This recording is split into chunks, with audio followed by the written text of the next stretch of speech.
welcome to the very first Sew Simone vlog. I am a complete newbie sewer. I sewed once or twice when I was a little kid with my auntie. Hi, Auntie C. Other than that, I have no experience sewing. Lately, I've really wanted to learn how to make my own clothing. A few weeks ago, I was so blessed to get this little guy over here. She is a singer something, and she's beautiful. I have done 2 projects so far. I made a dress, which we'll get into in another vlog. But for this episode in particular, we're looking at this maxi skirt. So I made this maxi skirt. It was my very first project, and it turned out okay. While I would probably still wear this in public, I'm not so confident with it because it is not very clean. If you're up close, you can definitely see that it is not professionally made, which is fine. I know I'm a brand new sewer. I can't expect to make magical pieces right from the get-go. This is not bad as a first attempt. Today, the aim is to recreate this dress with a few little tweaks. Hopefully it's going to turn out a lot more wearable than the first time around. We are using a slightly different fabric this time. I just wanted something a little bit thinner, a little bit more flowy. So if it is your first time to the Sew Simone channel, welcome. This is actually my very first vlog. As a brand new sewist, I'm going to be sharing my entire journey, starting from essentially a very beginner all the way up to the point where I can hopefully make very wearable clothes. You can expect a vlog every single week where I'm going to be sharing the unfiltered, raw experience, the mistakes, the fails, the wins, everything. I think it's time to get into it. I did not follow a pattern. I'm still not following a pattern, but I did watch a few YouTube videos to learn how to make it in the first place. So this version that I'm making is kind of a hybrid of a few YouTubers. Took what I liked from each of them and kind of went with it and did my own thing.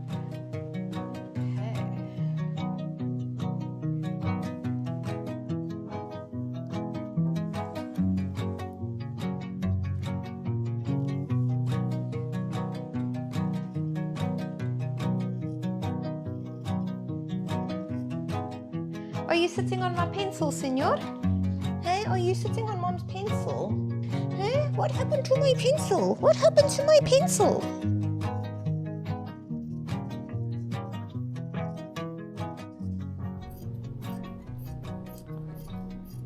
Okay, so we've got the first tier here, which will be right at the top. We've got the second tier, which will go in the middle, and obviously we've got 2 pieces of each, so it goes the whole way around. I'm just about to cut out the final tier, which will be on the bottom, and we might have just enough to get 2 more pieces this size so that we can do the lining with this fabric, but if not, it's okay, we can make a plan. Alright, so all the pieces are officially cut out. Took a hell of a lot longer than what I had originally intended. But we've got our lining layer, we've got our first tier, we've got our second tier, and we've got our third tier. Now all we need to do is pin them together and then sew them together. So I'm going to be starting with the lining layer and the first tier. Oh, I've got a bear under the table. Cheeky boy. The lining layer is a little bit shorter, but we are going to have a little bit of leeway for the elastic band. So what I'm going to do now is I've got 2 pieces from the first tier, one side for each of your body, and then 2 pieces for the lining. I'm just going to be sewing them down the sides together, and then we'll move on to the next step.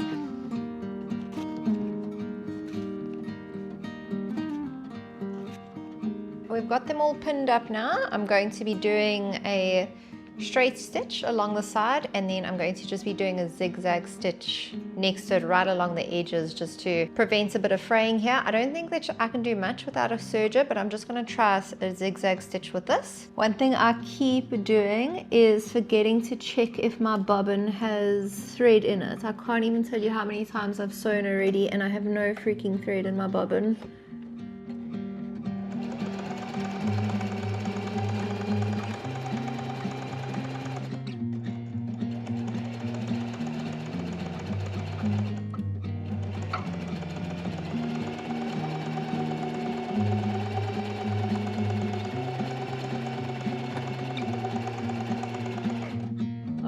You guys can see we've got a nice clean straight stitch over here.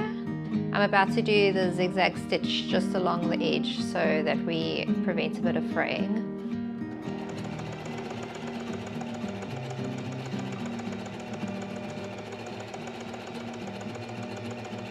We've got the first two tiers pretty much done with their lining, which I'm very happy about. I did not think we were going to have a lining, but basically we've got one over here. I don't know if you guys can see that. And then obviously the back piece, which will just eventually join into a big loop. Last time with the last skirt, what I did is I did one whole side, like the back side of the skirt, and then the front side of the skirt, and then I sandwiched them together. This time what I'm going to do is sandwich them together tier by tier, if you know what I mean. So these are the two top pieces. We've got the lining side on the outside, so the good side is sandwiched in between, and I'm just going to be sewing along both sides. I just want to try a different method just to see if I like it a bit better. I'll report back once I'm done. With my eyes open, washing light from another morning alive. I wanna hear you laugh. I wanna hear you. Okay. So once I put the elastic in, it's obviously going to cinch it and make it like that. So yes, we have got the first tier. I'm very excited about it. It is definitely looking a lot cleaner and a lot more stable than the first one I made, which I'm really happy about. I can't lose you again. Oh, bless these heavy arms.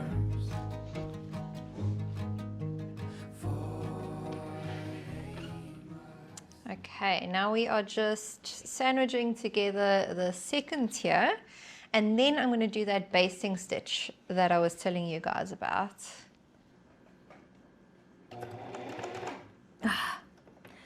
This is at least the fourth time that my thread has come out, and I don't know why it keeps happening. I don't know if I'm not setting this up right, or at least I'm a professional at rethreading my machine now, because I've done it about 1,000,000 times already.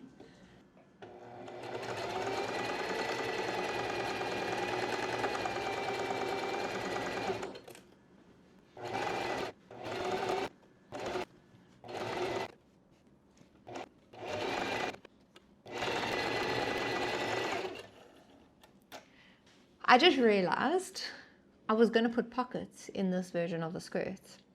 Completely forgot about pockets. Haven't cut them out, and I've already put the first tier together, which is where the pockets would have been. But maybe if I do it for a third time, it'll get pockets. I'm going to do a basting stitch starting from where the seam is all the way along. I've got to put my machine into the biggest length because you want a nice big stitch. Make sure it's in a straight stitch, and I'm not going to go back and forth. I'm not going to like close the stitch off, because I want the pieces available so that I can pull them through to scrunch up the fabric, if that makes sense. Can't remember. We will soon find out. Ted, my love. Yay! Okay, we got it.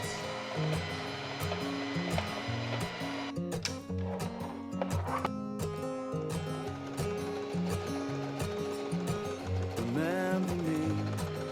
We used to love each other so passionately. Now I'm cold and gray, and I'm looking for you to remind me how to feel that way. Okay, you might not be able to see, but this is the stitch that I just did, and like I said, I didn't finish it off on the end, so I've got this piece of thread now, and if I just gently, with the key word being gently, start pulling it through, it will start creating these ruffles. So if you aren't gentle, like I was not the first time I did this, you'll snap the thread and then you have to do it all over again. So I would highly recommend just taking your time with this, because I think I was just a bit impatient last time. Okay, so you'll start to get an effect kind of like that. As you guys can see, I've pulled through the basting stitch on both sides. I did not break the basting stitch, which is very good news. Now what we've got to do is attach the second tier to the first tier, which is my favorite part because this is really when you start to see things come together. So now the second tier and the first tier are inside out, and I'm going to put the second tier inside the first tier so we can match up these seams. I'll show you guys now.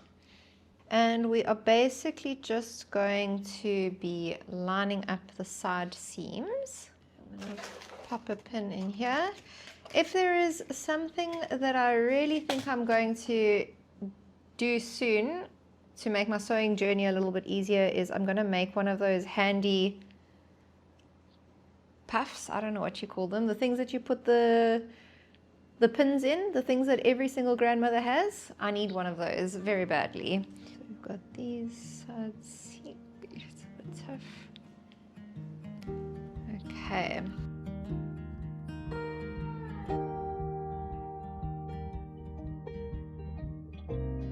So as you guys can see, I've attached the first tier to the second tier the whole way around. Because we pulled the basting stitch and made the length of the second tier smaller, it now perfectly fits within the first tier, and that's what's going to create the ruffles. Something that I definitely did wrong last time is I didn't check that my bottom layer, the ruffle layer, was in line with the top layer, so I missed quite a few parts of it, and that's why I ended up with holes between my layers in the first skirt. So this time I'm being extra vigilant with that. I don't want any holes this time.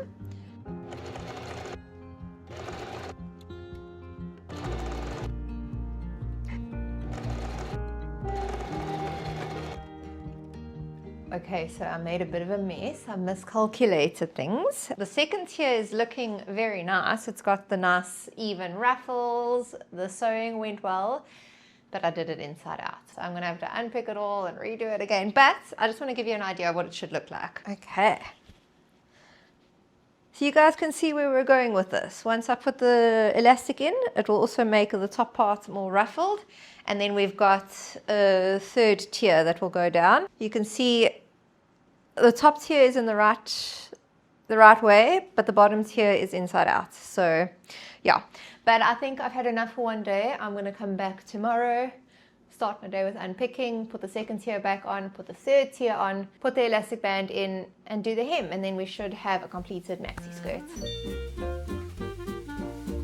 Honestly, when I first started sewing, which was like a few weeks ago, I knew that I needed scissors, so I bought my scissors, and I just so happened to receive this thing with my scissors, and at first I was like, what is that? I clearly didn't realize how much seam ripping would be involved, especially in the early days. So yeah, I've used this guy a lot. I'm gonna pull the first and the second tier apart, sew it correctly, and then we'll move on to the third tier.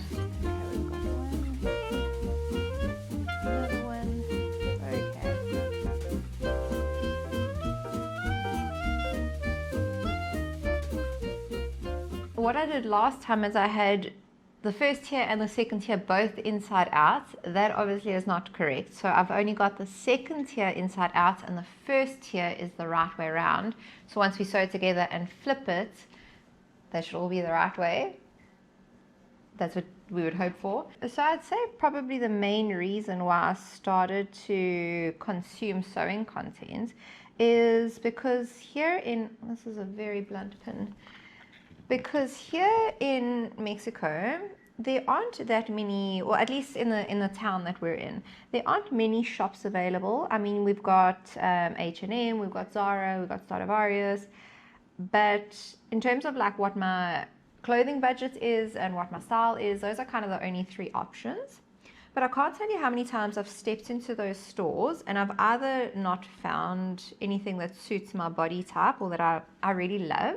I'm very particular about my clothing, so I'm definitely not a compulsive shopper. I really think about the pieces that I buy. But on top of that, how many times I've bought a piece and it's already starting to unravel after like the first use. So I started to get really frustrated with that, and then I started to find people on Instagram and TikTok sewing their own clothes, and I was like, wow, that's actually a great idea. So the last few months I've been consuming a lot of that content until I eventually decided, you know what, I always used to love to make things with my hands when I was a little girl. I think I'm gonna teach myself how to make my own clothes.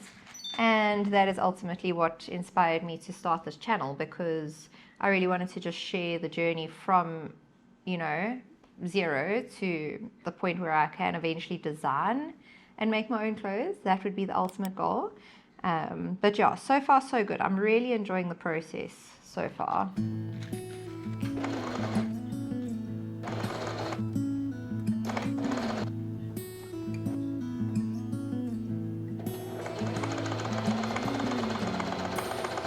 Is this right? Yes. Oh my gosh, yes. Did it right this time.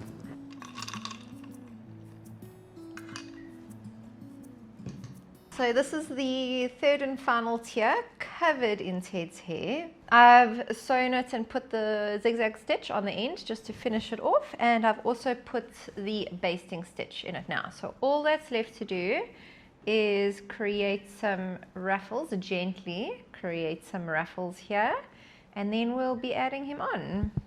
I must say I'm much happier with this fabric for this particular project than the baby cotton. The baby cotton was just a little bit heavier, but I think that this lighter fabric is definitely turning out to be more the vibe that I was going for the first time around. Yes, my babs. I don't know much about thread, but whichever one I've got seems to be a good quality. But if you've got a certain type of thread that you use and you love and you find is very strong, please leave your recommendations below. With my eyes open, washing light. Delicioso. Con salsa habanero.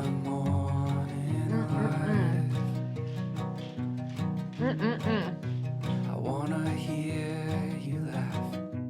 I wanna hear you cry. Just wanna hear you use your lungs. We've got the rough project. We've got all 3 tiers now. I don't know if you guys can see. I'm so happy with how flowy this one is. Just as I thought, this is a better fabric for sure. This is definitely more the flowy vibe I was going for. All that's left to do is I've got to do the waistband, which is just an elastic waistband, so it's not so hard. And then the hem to make it the right length. So this is the original skirt, and the thing that I think I liked the least about it is the waistband. I got a very thick piece of elastic, plus I had a double layer of fabric going over, so it just made it very chunky. This time I decided to size down on elastics. I just want something a little bit more dainty. This is the original elastic. This is what I'll be using today, so it's probably about two-thirds the size of the first one. I'm going to fold over just a little bit, just like that. Give it a good iron, and then I'm going to roll this over to make a nice little channel for my elastic.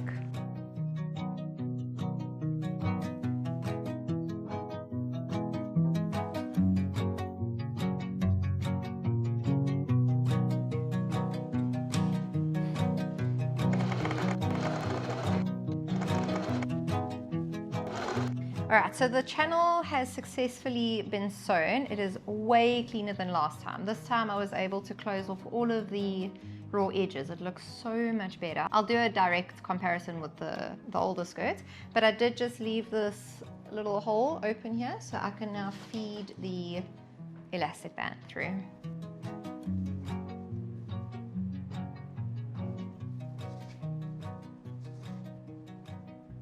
I've threaded the elastic through, and I'm just going to do a few zigzag stitches to make it extra strong, and then we'll close up the channel.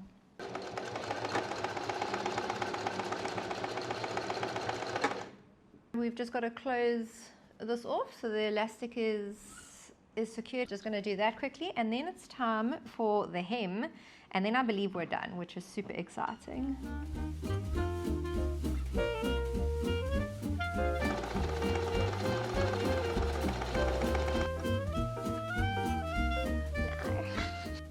Okay, so I think that my bobbin finished literally right as I finished sewing, because this ended up coming together. Now what I'm going to do is just sew down the seam line on each side, just to avoid the elastic from twisting in the channel, if you know what I mean.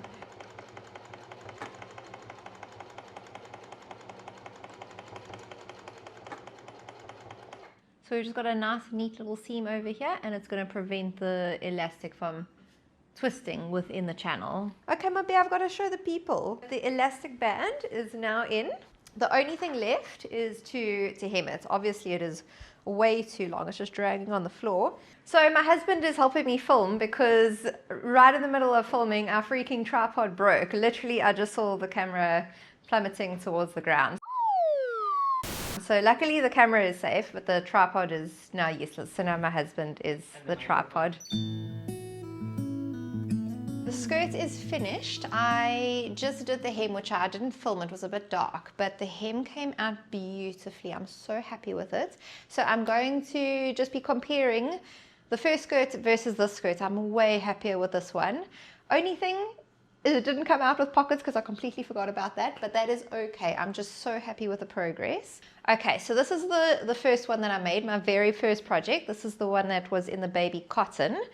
There were just two main things that I think I didn't love so much about this one. Number one would be the elastic waist. It just came out a bit too thick and a bit too chunky, but I think firstly I chose an elastic that was too thick, but then also there's like 4 layers of fabric rolling over, so that's why it just looks too chunky in my opinion. The hem came out so wonky, and I think it's the hem and the waistband that really give away that this is like a very much homemade. I don't think I'll wear this out in public, but I just want to show you guys the second one. Okay, so this is the second one. As you guys can see, the fabric is a lot more like flowy and romantic. This is what I was going for in the first place, but this time I used a slightly more narrow elastic, which made a huge difference. And because I actually ran out of fabric and I didn't have enough to make the lining go the whole way up, it actually worked out really well because I've got less fabric folded over the elastic band just is not nearly as big and bulky as the first one. It's a little bit looser than I would like, so I will go in and make it a bit tighter. But something that really makes the skirt look a lot less homemade than the first one is the hem. The hem came out so beautifully. It's so much cleaner, way nicer. Yeah, overall, very happy. I will definitely be making this skirt in more colors with pockets next time. Actually, I wore it to church yesterday and I got 3 people compliment me on my skirt, and it just felt so like, wow, that's so cool, I made this and people like it. I'm just feeling very proud of myself. I'm very happy to see the progress from the first skirt to the second skirt. Just things are so much cleaner already. Thank you so much for joining me for my very first vlog on Sew Simone. If you haven't subscribed, subscribe, because I will be sharing a video every single week, sharing my journey, learning to sew from scratch. We're going to be making so many projects. I've already got actually the next one lined up, so I'll be starting this one right away. And if you don't want to miss it, make sure you're subscribed, turn on the notification bell, and we will see you in the next one. Hasta luego!